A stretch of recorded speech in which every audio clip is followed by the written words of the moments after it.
obra, por su contexto, este, mm, por los materiales que utiliza, por las cuestiones simbólicas que evoca, por muchas cosas, ¿no? Entonces, de lo que se trata es que ustedes más o menos, me imagino que cuando empiezan a criticar y a comparar la obra de un arquitecto con otro, pues alguna referencia a ese tipo de temas se agarrará, ¿no? Para compararlos, los compararán en términos de sus materiales o de la figura del arquitecto, como de dónde es, qué edad tiene, etcétera, ¿no? Si se fijan, les dije que escogí los últimos 10 años del Pritzker, porque a mi parecer el mismo premio Pritzker había virado, ¿no? Había cambiado de, este, pues como si su propia ideología o el propio sentido de entregar ese premio, previo a esta década, era, estaba tal vez más clavado en entregar los premios a la innovación tecnológica, a esto al mainstream de la arquitectura, ¿no? O como le dicen también a los Star Architects.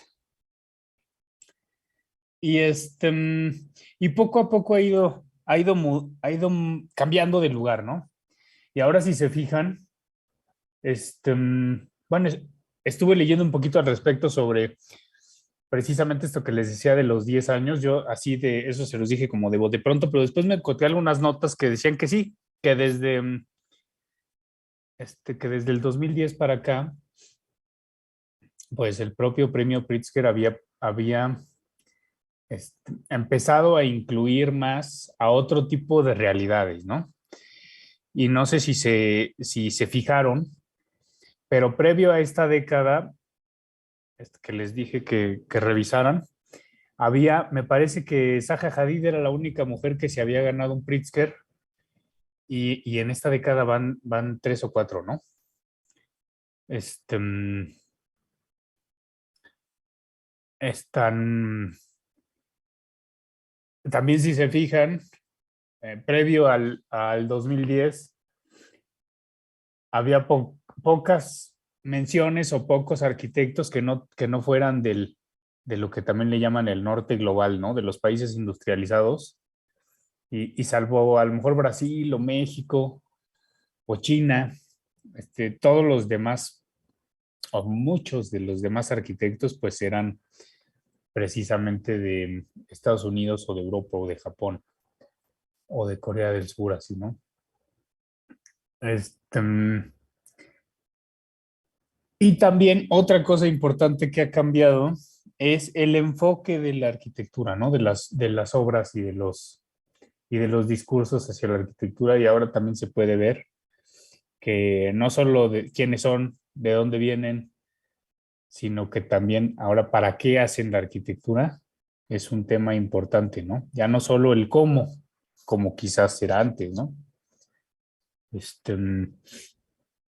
No se decía el quién, porque el quién pues ya estaba medio dispuesto. Cuando se decía el quién, pues los Star Architects. El dónde, pues en los países industrializados. Y el cómo, entonces el énfasis del Pritzker se ponía en el cómo, ¿no? Y por eso les decía que se refería a las cuestiones como tecnológicas, este, o como del proceso, ¿no?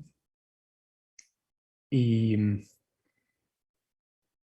pues como pudieron ver, o como espero que hayan podido ver, ahora no fue así. Un libro que al principio les puse como referencia y después a mitad del curso se los mencioné de nuevo, es el libro de Josep María Montaner, del diagrama de las experiencias hacia una arquitectura de la acción. Y ahora lo estaba abriendo hace un ratito y me di cuenta que precisamente Montaner habla de todos estos arquitectos, ¿no? Así les tiene un apartado a cada uno y habla de que, este, y él con sus propias palabras explica cuál es el discurso o la idea detrás de las obras de algunos arquitectos reconocidos como el mismo Queré.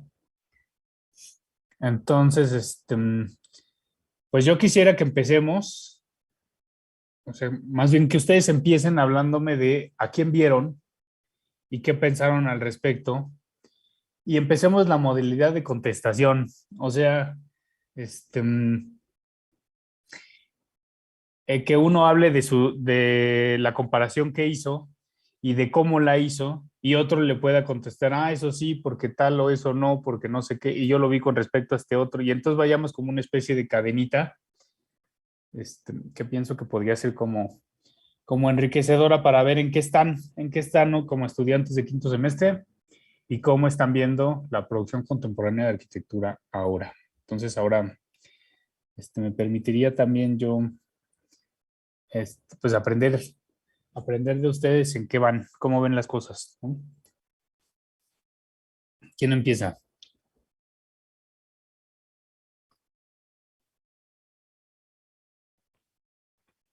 Ujú. Luis Daniel, Hola, buenos días. buen día.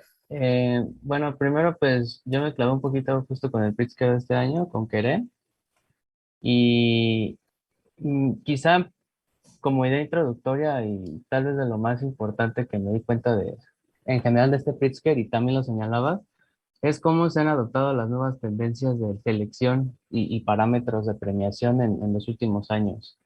Y cómo pues en más o menos desde que fue instaurada la premiación de los Pritzker hasta hace 15 años, todo era por trayectoria. Después se pasó a innovación tecnológica y esta parte que mencionas de los Star Architects. Bueno, Ujú. desde por esas épocas también, pero ya desde el 2008 me parece, fue cuando empezaron bueno, empezó a tener un peso importante esto de la innovación y con el compromiso social, medioambiental y estas cosas, y la inclusión y accesibilidad también. Entonces, me parece muy curioso, bueno, no curioso, sino me parece completamente rescatable que lo haga el Pritzker, pero también completamente cuestionable cómo, pues cómo se elabora el discurso de que pues justo como ahora está en boca de todos, y no solo en la arquitectura, o sea, está en boca en moda, en inclusión, en género y en muchas más discusiones, pues digamos que los Pritzker no se pueden quedar atrás en ese aspecto, y más en una sociedad tan crítica y en un momento tan, quizá tan punzante de nuestra historia. Y bueno, ¿cómo lo relaciono esto con Querer? A ver, Pues, te voy a poner pausa tantito porque me parece súper importante eso que me estás ajá, sí, diciendo. Fíjense que a mí me hubiera gustado, no fue un tema popular, pero a mí me hubiera gustado hablar de lo de colonial y de lo poscolonial, ¿no? Este, mm, Así muy a grandes rasgos, les voy a decir, en primer lugar, que no es lo mismo. Este, mm, la, y en segundo lugar, esto que decía el mismo Montaner, ¿no? Ahora la arquitectura está atravesada de estos cuatro grandes epistemes, y esos cuatro grandes epistemes son este, mm, lo de colonial y lo poscolonial, el feminismo, la lucha de clases y la ecología, ¿no? Y con eso lo que quiere decir es la arquitectura es económica, es ecológica y es social. Y hay más aspectos, ¿no? Pero él lo resume muy bien así, hablando de la arquitectura es económica, ecológica y social. Y en social engloba estas cosas bueno, en todas engloba todas las cosas, pero fíjense, la diferencia entre lo de colonial y lo de colonial nace en Latinoamérica, en los 50 o 40, este, cuando algunos economistas, tanto mexicanos como chilenos, argentinos, inauguran un instrumento de la ONU que se llama la CEPAL. Y en la CEPAL hablan de una cosa, de una teoría muy interesante que se llama la teoría de la dependencia, ¿no? Y habla de cómo los países industrializados y los mercados, pues de alguna manera forzan a los países subdesarrollados a venderles materias primas y ellos puedan venderles su manufactura, ¿no?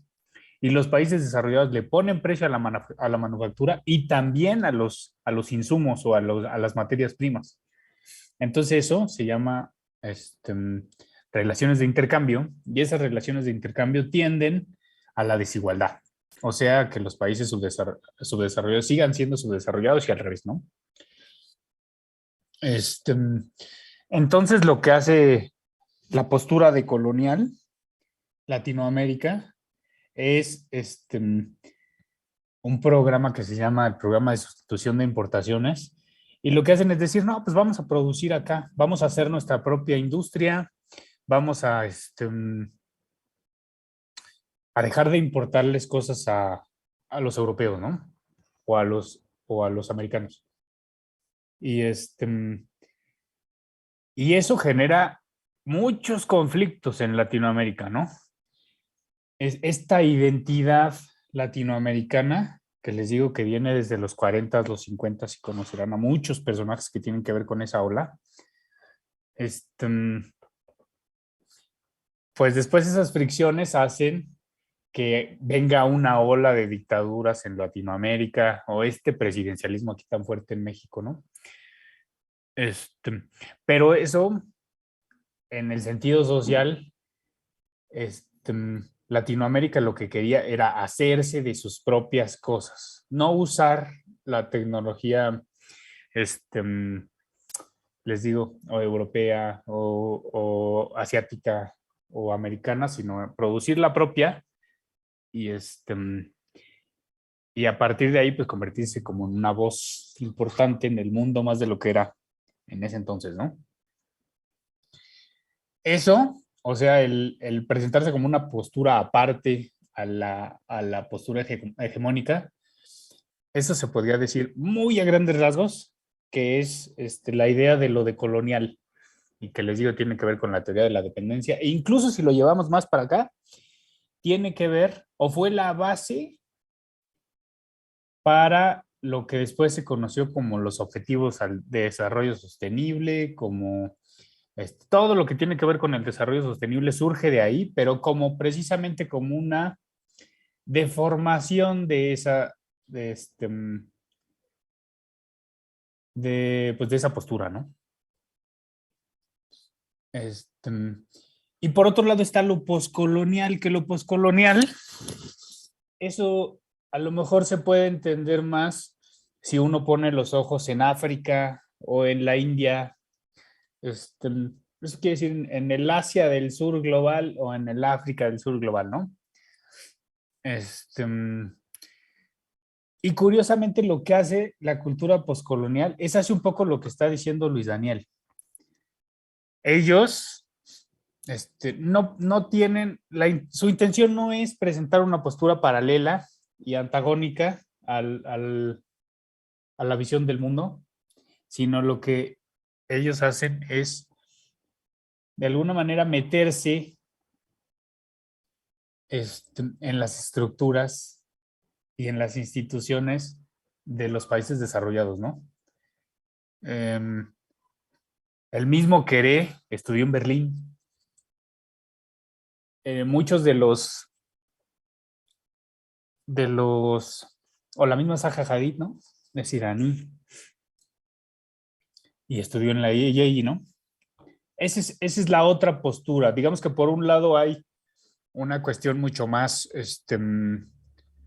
les digo, consolidada, estructural, de hacer todo un movimiento así en bloque y contraponerlo a lo que existe. Y por otro lado, esta otra postura de infiltrarse en lo que ya existe, ¿no? Y hacerlo servir, no solo a lo que está diseñado para servir, sino a todos.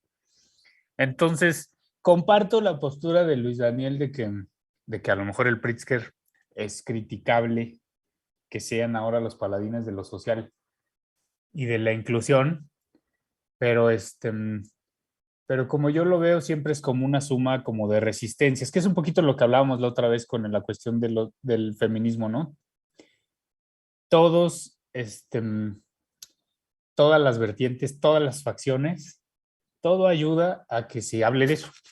Y así más o menos en ese mismo sentido, pues celebro que las cosas, ya sea por moda o por inercia o por fuerza, estén entrando en todos lados.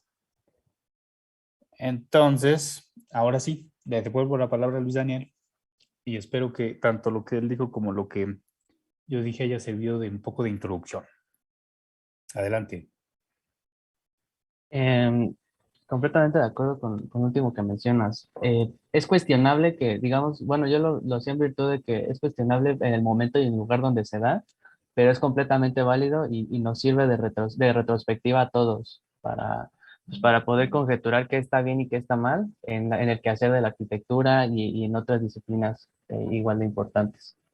Ahora, entrando como tal en esto de Querer, pues como tú dijiste, me estudió en Berlín. Tiene una historia que, pues, si ustedes ven la biografía como tal, me parece muy curiosa como la historia de la superación, y la fórmula, yo le denomino así, la fórmula de la superación que es muy, pues, si bien no profetizada, muy romantizada, en paralelo con la época, de que pues uno vive siendo un rezagado social o de una comunidad donde aparentemente, bueno, no aparentemente, que el mismo que eres el primero en estudiar la universidad de su familia, de todo su linaje como tal, pues es lo que nos cuenta en general, lo que nos narra la arquitectura, o lo que nos ha narrado la arquitectura en los últimos años, en sus personajes, en sus personas más ilustres, como cualquiera de la nada puede volverse, pues,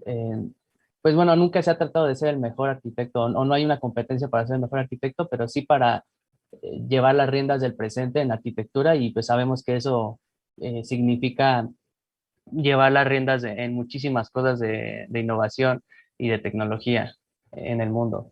Entonces, pues así pintan la historia de Querer, y obviamente todo es meritocracia también. Y quizá para mí lo más, bueno, él no es responsable como tal también de cómo los medios lo ponen, creo que está en el lugar donde corresponde. Y quizá de las cosas más valiosas que rescaté y que hicieron eco que me hicieron eco al investigar sobre él fue que él reaccionó en una entrevista todavía no ganaba el Pritzker, esto fue en 2020, ante bueno, algunos señalamientos de cómo lo ponían como el nuevo estandarte de la cultura africana como tal, ni siquiera desde la región donde viene, sino pues de todo, globalizando el continente africano como toda la imagen del continente pues, que ya conocemos, globalizando toda su región, perdón, como la del continente que ya conocemos. Y pues él simplemente menciona que, quizá en una muestra de humildad y prudencia, menciona que no se trata de levantar la cultura africana, no se trata de levantar la arquitectura vernácula y exportarla a otras regiones donde evidentemente no corresponde. Se trata de humanizar por completo todos los tejidos sociales que en ella habitan, y al final, pues, abolir un poco el tema de la apropiación cultural, que está muy fuerte en América Latina y en partes, pues, más rezagadas del globo, como por ejemplo, pues bueno, todo el continente africano. Y eso para mí ha sido de lo más valioso que ha aportado en ideas de arquitectura, pues porque él mismo, digamos que no lo atacaban, sino más bien lo enaltecían, pero lo enaltecían como un producto, o al menos su obra como un producto para, pues no, la verdad no sé con qué fin exactamente, si económico o político, o cultural u otras cosas, o todas ellas, pero pues él mismo menciona que no se trata de eso, e incluso pues creo que eso es de las cosas que más nos bombardean en los medios en los últimos años, en arquitectura y en arte también, de pues es esto que menciona de la apropiación cultural. Eh, sí, creo que con eso cierro esta parte.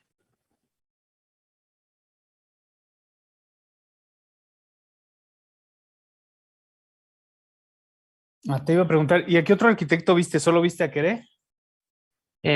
Pues había visto también a Zaha Hadid y a Lina Bobardi, aunque Lina Bobardi no correspondía en el marco de los años. Y antes había también visto un poquito a Shigeru Ban. Ok. que tiene una historia también bastante interesante. Pero definitivamente me clavé más con Querer. Ok. Bueno, y paréntesis, ¿ya vieron Red? ¿Vieron la película de Red? Que salió, no sé si este fin de semana, hace poquitito.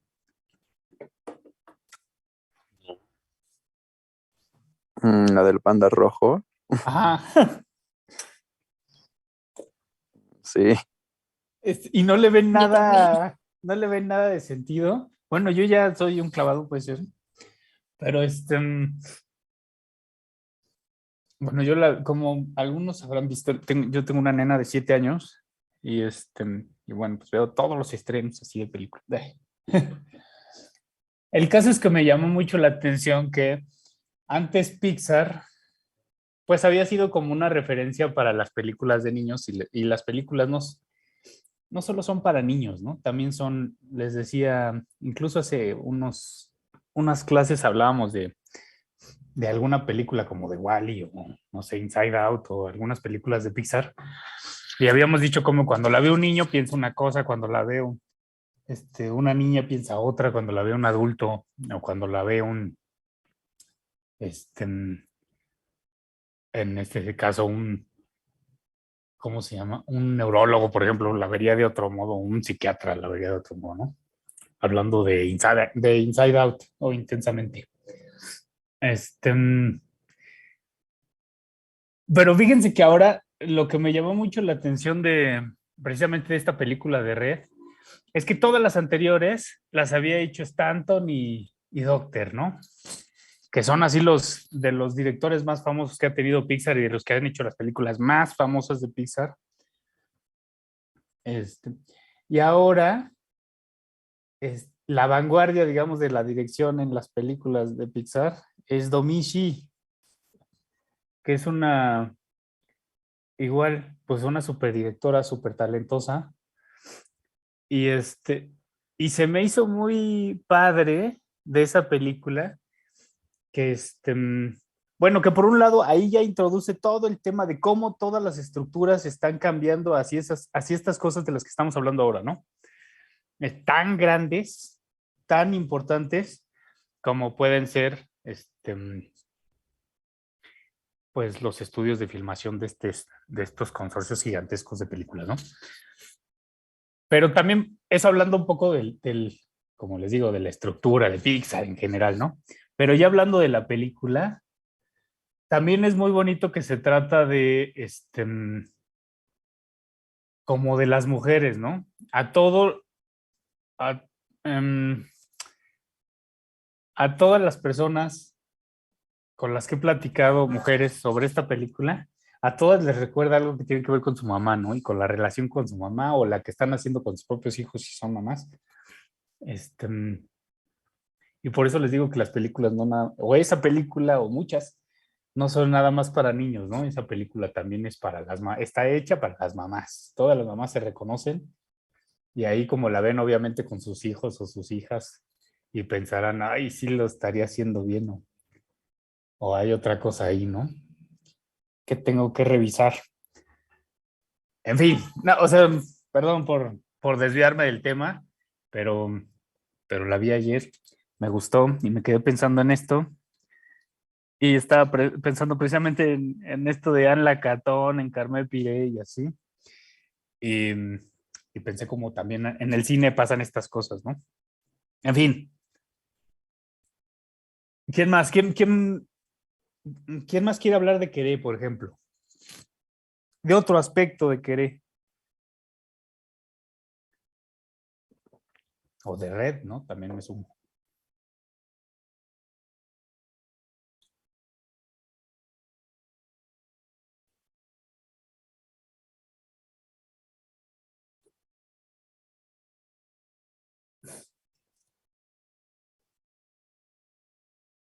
A ver, Luis, otra vez. Algo muy breve que se me olvidó decir, pero la verdad no sé si tenga mucho que ver con la película. Igual yo ya la vi, pero bueno, sí, está muy divertida. Les recomiendo que la vean, pues porque creo que está adecuada, pero pues tiene sus cosas también. Bueno, a lo que voy es que simplemente tener la idea, creo que presente y bien sabida que pues digamos que en Occidente, toda la región occidental del globo cuenta las cosas diferentes o cuenta la historia diferente a cómo lo hacen, tanto del globo completo, bueno, todo el globo como de Oriente, por ejemplo. Y no tanto por las referencias que tiene la película, sino por, pues, cómo narramos, bueno, cómo las instituciones narran las diferentes estructuras que han evolucionado o que han permeado nuestra historia y cómo las narran como quieren para su beneficio. Y esto igual tiene muchísima relación con la apropiación cultural y también lo menciona Keren en las entrevistas. Claro.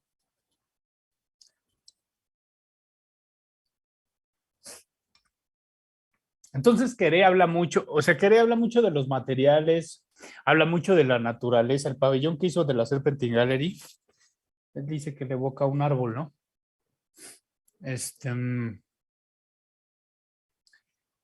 Y precisamente lo que él quiere hacer, cuando le preguntan si él es como el representante de la cultura africana, me parece interesante que la respuesta de Queré viene siendo como ¿cuál es la cultura africana? Si hay un montón de países en África, ¿no? Ni siquiera de Burkina Faso, sino de una comunidad adentro de un país, como a los ingleses o como a los españoles o como a los franceses les resultará normal el que alguien llegue y les diga que los catalanes son diferentes que los sevillanos o que los parisinos son diferentes que los de Bretaña o que quién sabe, ¿no? Para ellos es muy evidente que esas son culturas diferentes y maneras de proceder diferentes, en que si unos son más amables, que si otros no, que si unos son más trabajadores o que si unos son más divertidos o que si no sé qué. Y eso cómo representa su obra. Por eso a mí me parece que el decirle al mismo que él representa toda la cultura africana, me parece más un síntoma de que el que le está diciendo eso no sabe o no tiene ni idea de cuántas culturas hay adentro de África, ¿no? A ver, Rodrigo.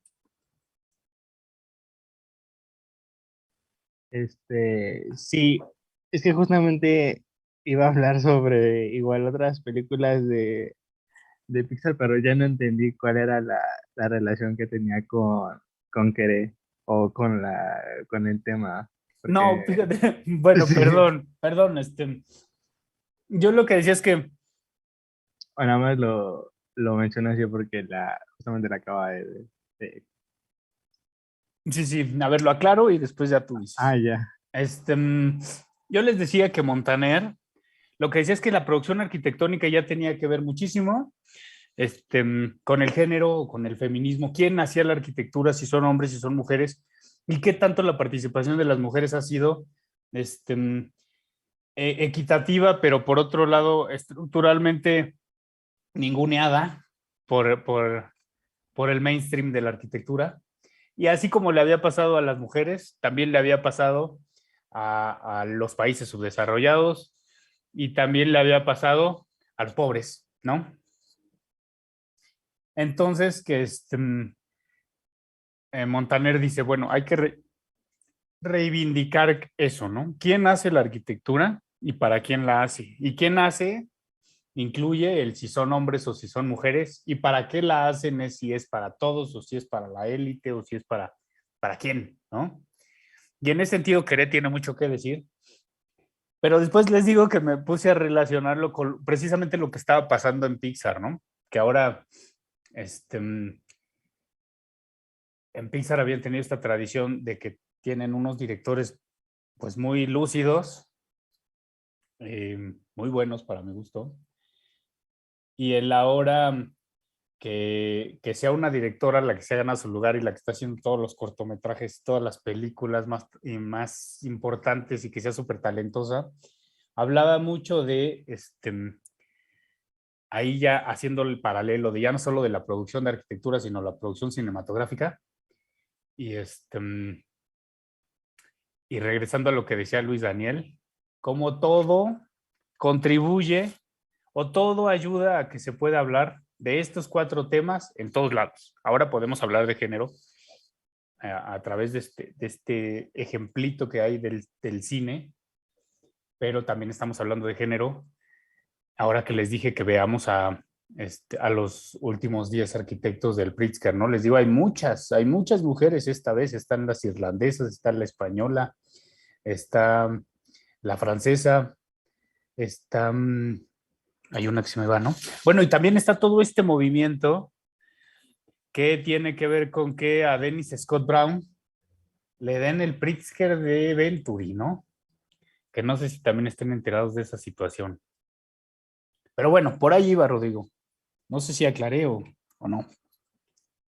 Ah, sí, ya entendí, ya, justamente. Dale, entonces ahora sí dinos más. No sé, ibas a decir algo de Pixar. Es que cuando ya mencionó sobre justamente que la película Red es la primera producción con una directora y todas las miembros mujeres, pues no había, o sea, no había entendido en esa parte, entonces pensé que igual era sobre cómo justamente las nuevas películas, aunque la dirección no fuera por mujeres, está hablando más bien sobre cómo o sea, están tratando temas familiares, ¿no? O sea, cómo son las relaciones entre madre e hija Claro. o entre hijos y padres. Entonces, igual, la última película que también sacó Disney, precisamente, no tanto de Pixar, fue la película de Encanto. Entonces, igual habla sobre cómo existe una relación de madre y en este caso abuela, que es la patrona de la casa precisamente, pero esta historia es más enfocada a la cultura latina, ya que se desarrolla en Colombia. Entonces, pues igual me surgió esa película de repente. Y también hay otras que también se hicieron con varios, que se hicieron años atrás. Igual ahora sobre eso. Entonces, justamente lo relacioné con ese tema de cómo se están cambiando la, la temática para hacer este tipo de películas, porque justamente, precisamente antes todas las películas de Pixar pues eran más de fantasías, más pues sí, más infantiles de alguna manera, o sea, que trataban temas de alguna manera no tan relevantes en el momento, pero que sin duda ahora ya que somos grandes podemos comprender gran parte de la Del, situación que se plantea. del Y, subtexto, ¿no? Del subtexto ajá, de las películas. Dime, sí, sigue. ajá, sí, justamente. Entonces, pues nada más era eso. Fíjense que ahora que hablas de la otra película, ¿no? Esta de Encanto, Ujú. precisamente estaba pensando que las películas de Disney tienen esta receta, ¿no? Que ahí corríjanme, pero tienen la receta en la que hablan de, hay una niña o un niño, no sé, que está de alguna manera en una posición privilegiada con respecto a su pueblo, este, y que debido a las interacciones que tiene con su familia, pues de alguna manera no sé si se revela, pero algo quiere demostrarle a su familia y y en esta cuestión de algo demostrarle a su familia, pues de ahí, ese es el conflicto que genera la película, ¿no? Esa es la historia que narra la película. ¿Cuál es el conflicto y cómo se resuelve el conflicto y cómo hay ciertos valores que hacen que este, el niño o la niña del protagonista de la película sean reivindicados y este, se conviertan en los héroes, ¿no? Y fíjense que ahí habla un poco de lo que decía Luis Daniel hace rato con la figura de Francis Queré, en donde a Francis Queré le adosan esta cuestión de la superación personal, del echaleganismo, de cualquier persona puede llegar, no más que los africanos no le han echado suficientes ganas y por eso nada más hay uno o hay poquitos Pritzker de África. Y eso es o sea, según yo, eso es lo que enseña Disney, ¿no? Esto de las estructuras existen por una razón. Las personas que controlan las estructuras tienen buen corazón como todos los demás. Y y además, siempre a los herederos de toda esta administración, pues algo tienen, ¿no? Hay un valor que tienen ahí que hace que se conviertan en los héroes. Y ese valor precisamente tiene que ver con que nacieron en ese lugar y con que tienen ciertas responsabilidades que los demás no. Ese es el discurso de Pixar. Y ese es el discurso de Disney, perdón. Y es el discurso también de la televisión mexicana hace unos años, ¿no?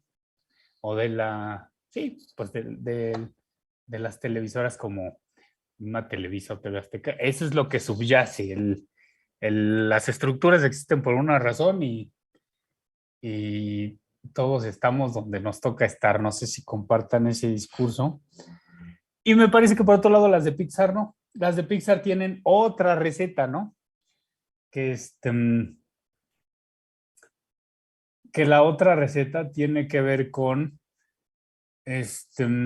sí, echar mano de otras culturas, en esto que dicen como la apropiación cultural, y algunas cosas se caricaturizan y otras cosas se enaltecen, digamos, según quien las vea, pero pero sí, no sé este, si a alguien le hace sentido un poquito esto que les digo de las recetas, ¿no? Sí, o sea, yo creo que Pixar se ha